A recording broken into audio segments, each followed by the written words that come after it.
1억 7,800에 낙찰받아서 2억 2,750만원에 매도를 했습니다. 내가 보는 곳만 살짝 바꿔줬을 뿐인데 낙찰가가 2천만원은 더 싸졌어요. 계속 폐찰만 한다면 공매도 한번 같이 보세요. 그 중에서도 신탁 공매요. 똑같이 입찰해도 낙찰이 더 싸게 되니까요. 입찰 방식만 바꿔도 경쟁이 줄어듭니다. 신탁 공매는 이름이 제일 어렵고 나머지는 그렇게 어렵지 않아요. 그러니까 오늘 알려드리는 것 정도는 꼭 알고 계세요. 경매 공매 투자 인생에 큰 모기가 될 테니까요. 앞에서 잠깐 봤던 경기도 부천의 도시형 생활주택 빌라입니다. 그런데 여기 보시면 경매가 아니라 공매라고 써있죠. 그리고 공매 중에서도 신탁 공매 물건이에요. 여기는 사진을 딱 봐도 엄청 깨끗해 보이죠. 실제로 2018년식 지어진 지 10년도 안 된 빌라여서 아주 깨끗한 겁니다. 그리고 도면을 봐도 방 3개, 화장실 2개를 갖고 있는 준신축의 구조도 괜찮은 빌라예요. 그래서 여기 낙찰 받으신 분이 9월 1일에 낙찰을 받고 4달 후인 26년 1월에 매도를 했습니다. 무려 2억 2,750만원에 매도를 했어요.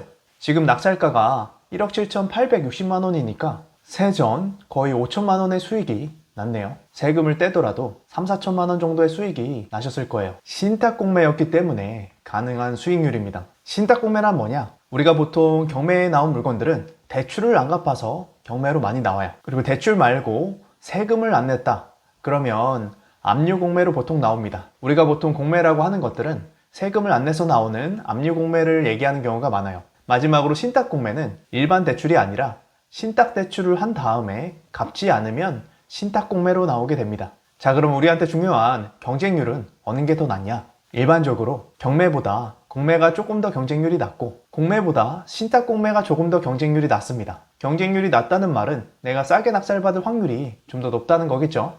이런 신탁 공매 장점은 크게 3가지인데요. 일단 첫 번째로 경쟁이 적습니다. 이 신탁 공매가 경매보다는 좀 더 보기가 불편하게 돼 있어요. 그리고 심적으로 이름부터 조금 더 부담이 돼서 경쟁이 보통 조금 더 적습니다. 그리고 두 번째 장점은 물어볼 사람이 있다는 거예요. 우리가 경매할 때 뭐 궁금한 게 있어서 법원 경매계에 전화하거나 아니면 은행에 전화하거나 할 일들이 종종 있는데 친절하게 답변해 주시는 분들도 있지만 전화가 잘 안 되거나 답변을 잘 안 해주시는 분들도 자주 있어요. 그런데 이렇게 담당자가 있으면 내가 물어볼 사람이 있으면 훨씬 편하겠죠. 그리고 세 번째로 신축이 많습니다. 이건 왜 그럴까요? 신탁 공매는 신탁 대출을 하고 나서 돈을 안 갚으면 신탁 공매로 나온다고 했죠. 그러면 신탁 대출은 누가 할까요? 우리가 경매할 때 신탁 대출을 하는 분들을 많이 들어봐서 경매 낙찰자들이 많이 할 것 같지만 실제로 이 신탁 대출을 제일 많이 하는 사람들은 건축하시는 분들입니다. 우리가 땅을 사서 건물을 짓고 분양을 하는 이 과정에서 당연히 돈이 엄청 많이 들 거잖아요. 이 건물을 질 때 대출을 좀 더 많이 하기 위해서 건물을 지시는 분들이 신탁 대출을 많이 해요. 그런데 내가 건물을 진 다음에 분양이 잘 되면 문제가 안 되겠지만 만약에 분양이 안 되면 이렇게 신탁 공매로 나오게 되는 겁니다. 보통 아파트는 그런 경우가 많지 않고 아파트 중에서도 나홀로 아파트이거나 아니면 보통 빌라를 졌다가 분양이 잘 안 되면 이렇게 신탁 공매로 나오는 경우가 많아요. 그러면 당연히 신축이니까 아무래도 팔 때 조금 더 쉽겠죠. 구축보다 신축이 팔기 쉬울 거잖아요. 내가 가격만 맞게 받는다면 매도가 훨씬 쉬워집니다. 장점이 있으면 단점도 있겠죠. 일단 첫 번째로 보기가 불편해요. 보통 경매는 경매 사이트에 대부분의 필요한 정보들이 다 이렇게 모여 있잖아요. 그래서 내가 그 안에서 웬만한 정보는 다 볼 수 있어요. 그런데 신탁 공매는 그렇게 많은 정보가 있지 않습니다. 경매 사이트에도 정보가 제한적이고 내가 뭘 보려고 하면 잘못되어 있는 경우도 종종 있어요. 그래서 아무래도 조사하는데 내 품이 좀 더 들어요. 그리고 두 번째로 조사하려고 해도 하기가 좀 불편합니다. 왜냐면 경매 사이트에 정보가 다 안 나오니까 담당자한테 전화해 봐야 되고 현장에도 가봐야 되고 뭐 이런 경우가 더 있을 수 있어요. 그런데 우리가 투자를 하는데 이런 단점이 있을 때는 반대쪽도 한번 생각해 봐야 됩니다. 사람들이 이런 게 불편해서 입찰을 안 한다는 말은 내가 이 불편함만 조금 감소하면 좀 더 경쟁이 적은 상태에서 투자를 할 수 있다는 말이에요. 그리고 이 물어볼 사람이 있다는 게 엄청 큽니다. 조금 불편해도 내가 전화하면 알려주는 사람이 있다는 게 얼마나 좋아요. 자, 그럼 이제 내가 신탁 공매 물건을 찾아보고 싶어요. 그러면 어떤 순서로 조사를 해야 되냐? 제일 처음 해야 될 건 시세 확인입니다. 경매 물건처럼 권리 분석을 먼저 하는 게 아니에요. 왜냐하면 이 신탁 공매는 일반적인 경매처럼 뭐 말소 기준 찾고 그 이후로 소멸하고 이런 게 아니라 일반 매매 형식입니다. 우리가 부동산에 가서 일반적으로 아파트 빌라 사는 거랑 똑같은 형식이에요.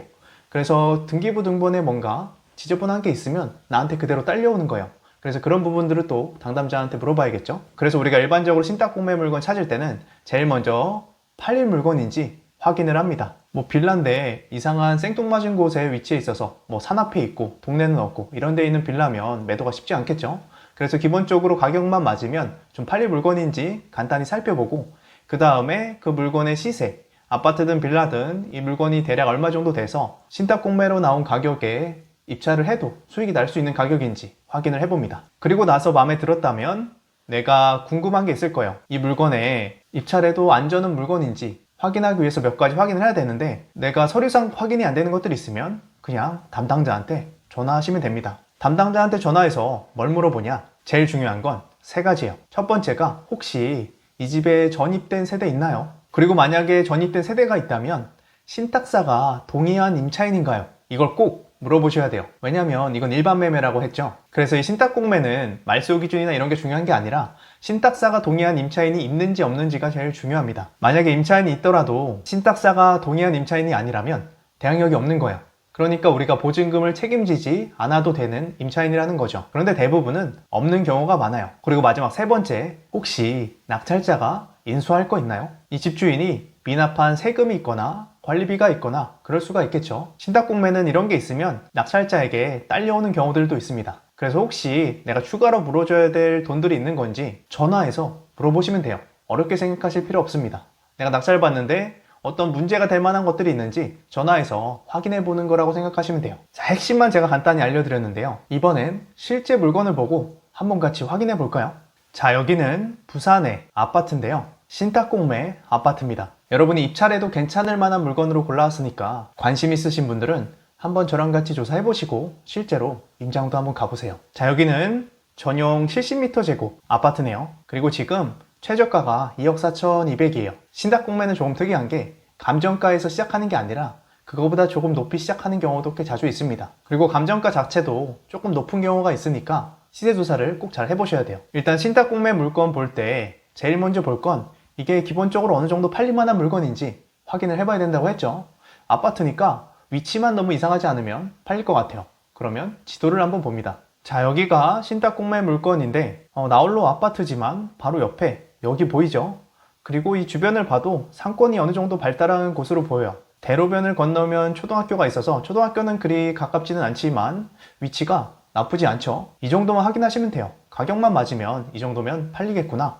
자, 그 다음엔 이제 가격을 확인해 봐야겠죠. 지금 이 아파트 건물은 일부는 아파트, 일부는 오피스텔로 돼 있어서 아파트 세대가 29세대밖에 안 돼요. 그런데도 실거래가를 봤는데 실거래가가 세대수에 비해서 꽤 있네요. 지금 신탁공매 물건이 5층인데 대략적으로 시세를 봐도 2억 1000에서 2억 4000 정도 되는 것 같아요. 층수나 위치에 따라서 좀 다르겠죠. 그래서 못해도 2억 1000 이상에는 팔리겠구나 확인을 할 수가 있습니다. 그런데 지금 신탁공매 물건이 최저가로 떨어지면 1억 6천까지 떨어지니까 적당히 유찰이 됐을 때 입찰을 하면 괜찮은 물건이구나 확인을 할 수 있습니다. 그리고 여기 보시면 이 공매 물건은 경매랑 조금 달라요. 경매는 유찰이 되면 한 달 정도 뒤에 다시 입찰을 하지만 일반적으로 공매는 일주일 뒤에 10%씩 계속 유찰이 되고 신탁공매는 그런 것도 없습니다. 그냥 이 물건을 파는 곳 마음이에요. 여기는 지금 2월 9일에 입찰을 해서 아무도 입찰을 안 하면 10% 떨어진 가격에 2주 뒤에 다시 진행을 하네요. 그래서 이렇게 계속 유찰이 되다가 내가 마음에 드는 가격이 됐을 때 입찰하시면 되는 거예요. 자, 여기까지 했으면 내가 이곳이 가격만 맞으면 한 2억 1000 정도면 어느 정도는 팔린 물건이라는 걸 확인했어요. 그러면 내가 이 물건을 입찰해보고 싶다. 그러면 안전한 물건인지 확인해야 된다고 했죠. 경매 사이트에서 아래로 내려보시면 됩니다. 자, 그러면 이렇게 등기부등본 내용이 있어요. 그런데 이런 신탁공매 물건은 대부분 등기부등본이 깨끗합니다. 신탁대출을 하게 되면 서류상 집주인이 신탁사로 바뀌면서 압류나 이런 것들이 대부분 없어요. 그래서 등기부등본을 볼 일은 거의 없고 그 위쪽에 보시면 이렇게 신탁사에서 이 아파트를 팔 때 필요한 서류들을 이렇게 올려놔요. 이 중에서 우리가 봐야 될 건 공고문이에요. 우리가 일반적으로 부동산 가서 일반 매매할 때 매매 계약하면은 매매 계약서에 특약을 넣습니다. 뭔가 서로 원하는 게 있으면 그 특약에 넣어 놓죠. 이 신탁공매도 마찬가지로 이 신탁사에서 이 물건을 팔 때 어떤 조건으로 파는지 그런 부분들을 매각 공고문에 보통 넣어놔요. 여기도 부산 산림 공고라고 써있죠. 여기 눌러봅니다. 자, 그러면 이렇게 부동산 공매 공고가 나와요. 그러면 이 문서들을 한번 쭉 훑어보시는 게 좋아요. 대부분은 일반적인 내용이지만 내가 뭔가 특별히 인수해야 될 게 있으면 적혀 있는 경우도 있거든요. 그런 건 없는지 한번 쭉 훑어보는 거죠. 자, 여기는 매각 공고문을 봤더니 크게 특이할 건 없었어요. 자, 그러면 이제 다음 단계는 전화해보면 됩니다. 이제 신탁공매 물건은 이 화면 오른쪽 위에 보시면 이렇게 담당자 번호가 써 있어요. 방금 열어봤던 매각 공고문에도 연락처가 써 있고 그 연락처가 여기 써 있는 겁니다.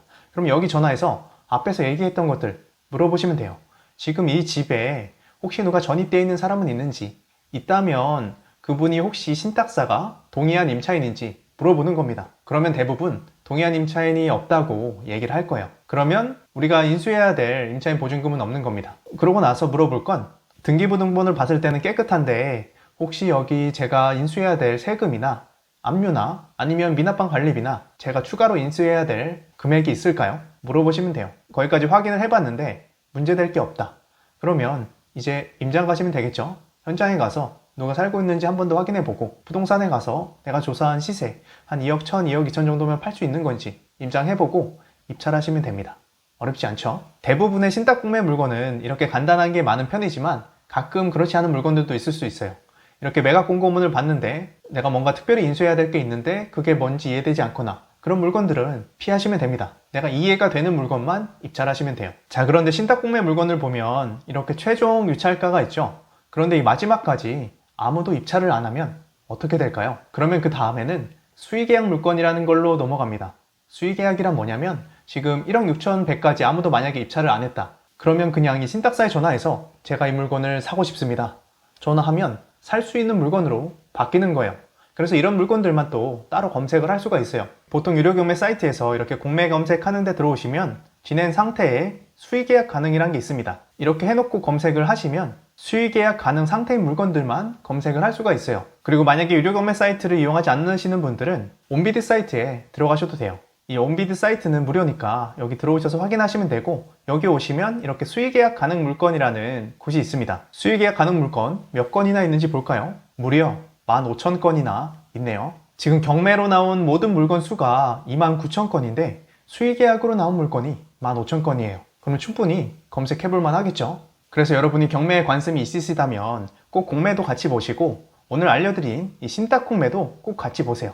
그리고 신탁공매를 보실 거라면 방금 보여드린 수의계약 물건도 같이 보시고요. 그래서 경매를 배울 때도 경매만 배우지 마시고 경매 배우면 공매랑 신탁공매 배우기도 훨씬 쉬워요. 공매랑 신탁공매도 꼭 같이 배우시는 걸 추천드립니다.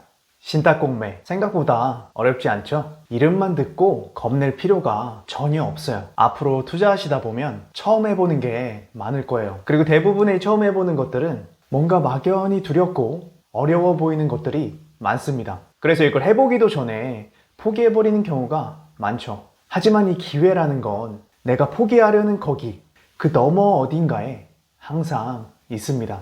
대부분의 기회는 나 기회다 하면서 예쁘게 포장돼서 오지 않아요. 겉으로 볼 땐 피하고 싶게 생긴 것들이 많죠. 그러니까 생각만으로 판단하지 말고 일단 해보고 판단하세요. 내가 한 번에 성공하지 못하더라도 그 한 번의 경험 덕분에 다음에 더 나은 선택을 할 수 있습니다. 그러니까 여러분, 오늘은 사소하더라도 평소에 안 해봤던 걸 한번 해보세요. 경매 사이트에서도 평소에 안 들어가 보던데 한번 구경이라도 해보세요. 어제와 똑같은 오늘을 보낸다면 오늘과 똑같은 내일을 맞이할 뿐입니다. 조금이라도 다른 내일을 바란다면 조금이라도 다른 오늘을 보내보세요.